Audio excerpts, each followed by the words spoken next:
saudara yang kasih di dalam nama Tuhan Yesus Kristus, Shalom Aleichem Bishem Hamashiach. Tempatnya memang kecil, sehingga kalau semua data yang dari Surabaya kita nggak muat ini, berketekan semua. Tapi nggak apa-apa, sementara pandemik kita kumpul di sini, karena memang banyak orang yang mau datang ke kita. Ada 5 keluarga di Surabaya yang ingin belajar. Kemarin melantikan promo kapan ada pelajaran lagi. Tapi nggak apa-apa, sampai pandemik selesai kita akan lakukan pelajaran, dan mungkin tidak di tempatnya Mas Andri saja, bisa kita lihat di tempatnya Gulita dan lain sebagainya. Sehingga dengan demikian ada suasana baru. Ya, kita sekarang banyak orang-orang dari Islam, Protestan juga datang ke tempat kita sekarang. Saudara, sebagaimana kita ketahui bahwa iman itu adalah merupakan suatu penyerahan secara total kepada Allah, tanpa ada keraguan, tanpa ada kekhawatiran, dan ada ketakutan. Jadi kalau demikian, untuk berbicara iman, artinya bahwa orang itu berani bertanggung jawab tentang apa yang diimani, tentang apa yang dipercayai, tentang apa yang dipegang. Bahkan kematian itu tidaklah menjadi masalah. Hal ini sekarang nyata sekali kalau kita melihat di dalam peristiwa yang ada di Timur Tengah. Orang-orang Koptik dan orang-orang Syria dibantai karena imannya. Dan contoh ini juga kita lihat di dalam diri Polikarpus. Ketika ditanya, apakah engkau tetap memilih Yesus? Kalau tetap memilih Yesus, kamu akan mati. Tetapi kalau menyangkal Yesus, kamu akan hidup. Apa yang dikatakan oleh Polikarpus dan apa yang dikatakan oleh orang Koptik?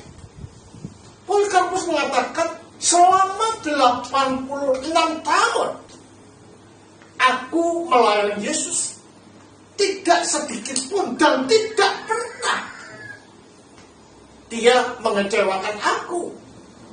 Mengapa aku harus mengkhianati Yesus? Lebih baik mati daripada harus menyangkal Yesus. Sedangkan orang Koptik dan orang Syria ketika dibantai oleh ISIS mengatakan, we are the body of Christ, we are the church, we are the people of God. Artinya bahwa ada konsekuensi, ada tanggung jawab, ada kos yang harus dibayar oleh orang yang menyatakan diri beriman. Jadi tidak ada rasa takut, tidak ada rasa khawatir, tetapi maju terus. Karena dia tahu bahwa yang dia percaya ini bukanlah Allah yang tidak mempunyai kuasa.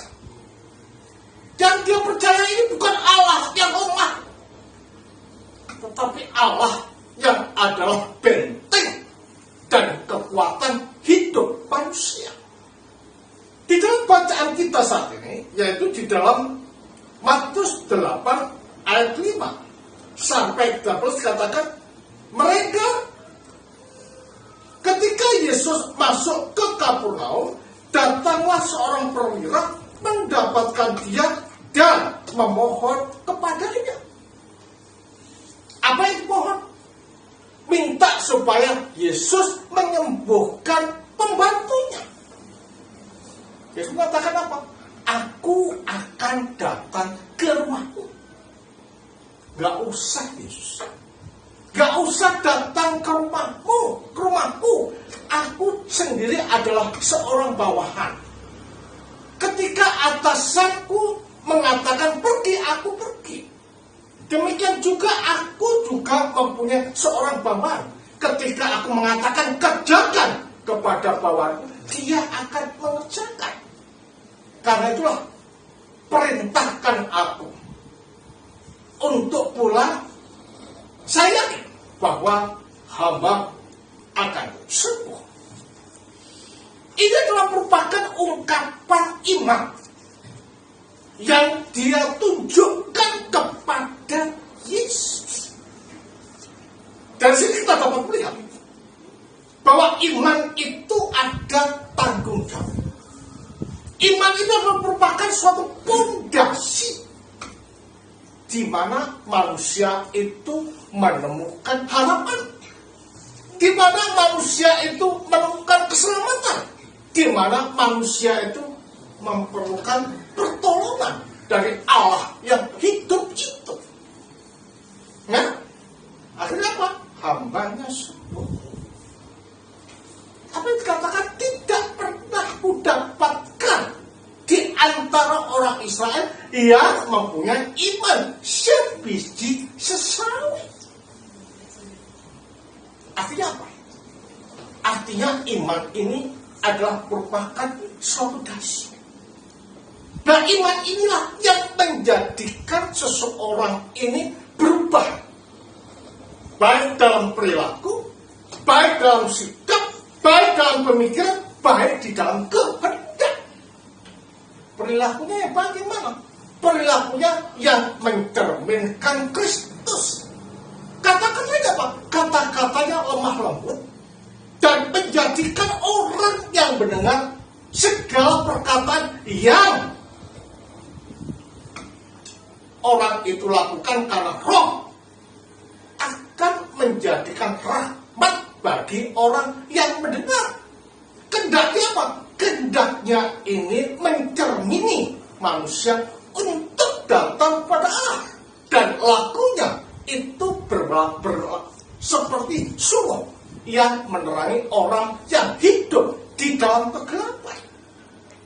Artinya bahwa iman itu merubah totalitas manusia. Di sana pun juga terbesit apa yang dimaksud dengan berani menanggung risiko. Makanya kalau dikatakan bahwa barang siapa yang tidak mau mengakui aku di depan manusia, maka aku pun tidak akan mengaku dia di hadapan Bapa yang Maha Kuasa ketika aku datang kedua kali. Jadi iman ini harus dituangkan, harus diimplementasikan, harus diterapkan di dalam hidup. Jadi kalau orang mempunyai iman tidak mempunyai perubahan di dalam hidup, maka itu dipertanyakan, betulkah kamu mempunyai iman? Karena iman identik dengan kekuatan. Iman identik dengan berani menanggung risiko. Iman identik dengan perilaku yang berubah di dalam kehidupan kita. Mengapa berubah? Karena iman ini tidak hanya berhenti pada iman, tetapi apa? Harus dibuktikan dengan penyatu tunggal. Harus dibuktikan dengan masuknya hidup kita kepada Allah. Lah, masuknya hidup kita dengan Allah melalui sakramen di dalam gereja inilah yang menjadikan sifat dan karakteristik Allah itu akan bertumbuh di dalam kehidupan kita. Sehingga dengan demikian itu dikatakan sebagai buah-buah roh. Apa itu? Sifat yang lama itu meninggalkan kita ketika kita jatuh dalam dosa, dikembalikan lagi. Sehingga kita mempunyai sifat yang sebelum jatuh dalam dosa itu masuk dan menjadi bagian di dalam kehidupan kita. Apa itu? Kasih. Apa itu? Kesetiaan. Apa itu? Kepekaan. Apa itu? Tahan menderita. Apa itu? Tidak berbuat jahat kepada siapapun juga.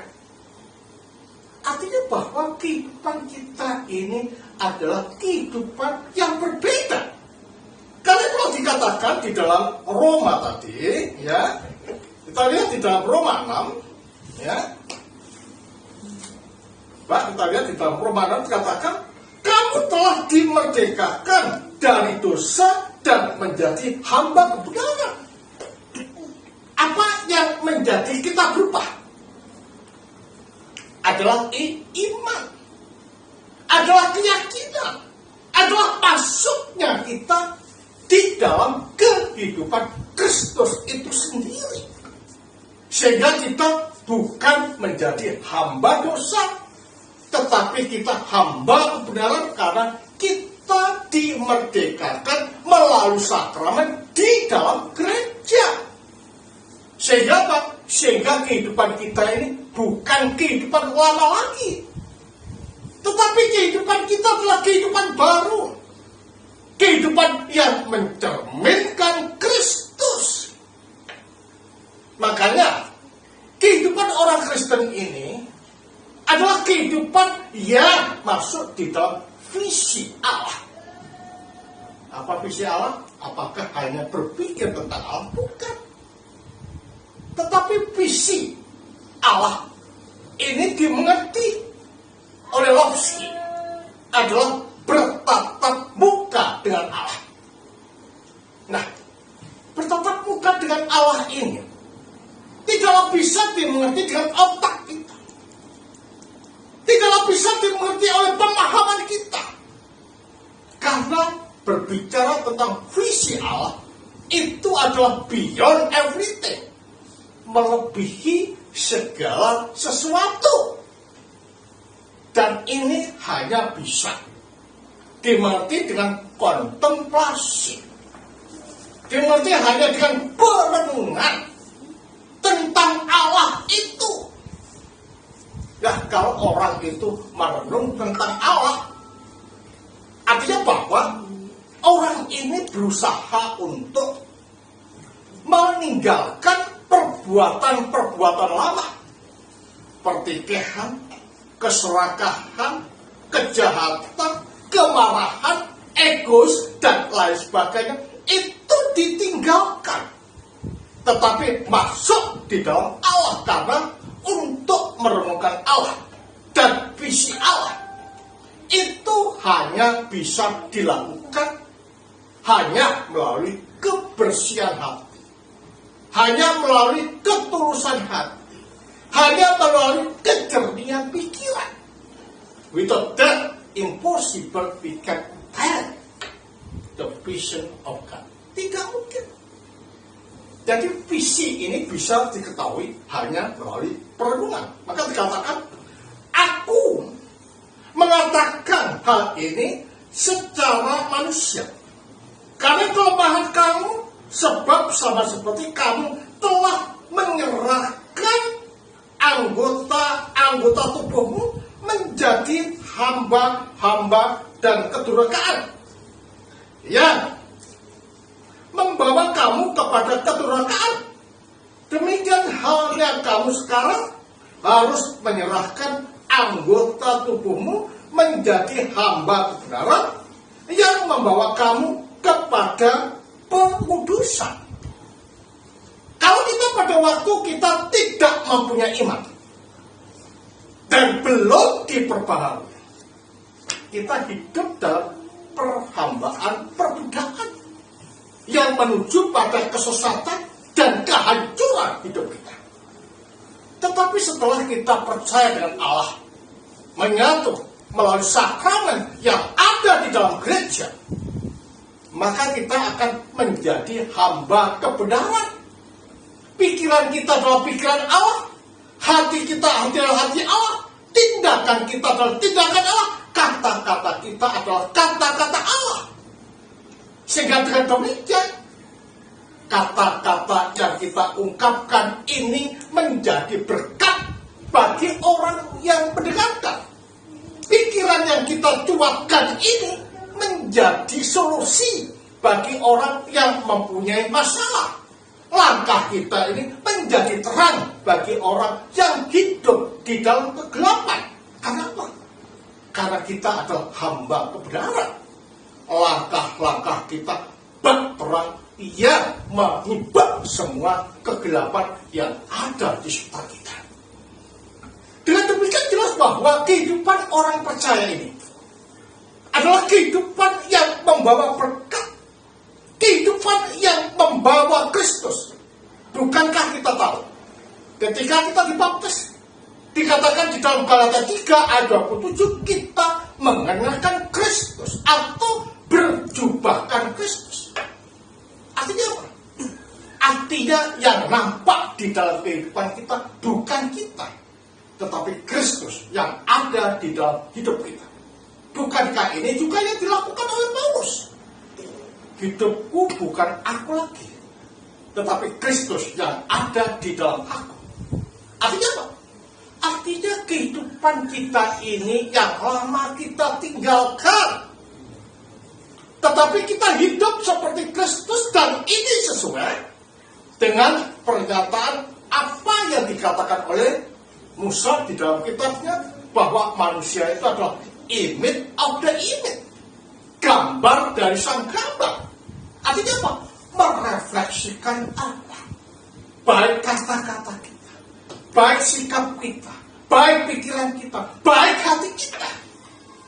Sehingga dengan demikian Allah itu nampak di dalam kehidupan kita.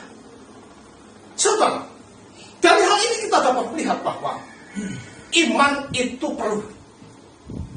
Iman yang dilandasi kasih dan menginginkan untuk masuk di dalam kehidupan Kristus itu perlu. Karena dengan iman seperti itu akan merubah sikap, sehingga kita ini bak hidup yang mengumpulkan harta di surga. Ngangap tidak bisa merusakkannya, pencuri tidak bisa mencurinya. Dan itu merupakan suatu jaminan kita untuk dapat memperoleh apa yang dinamakan surga. Apa surga itu? Apakah tempat? Bukan.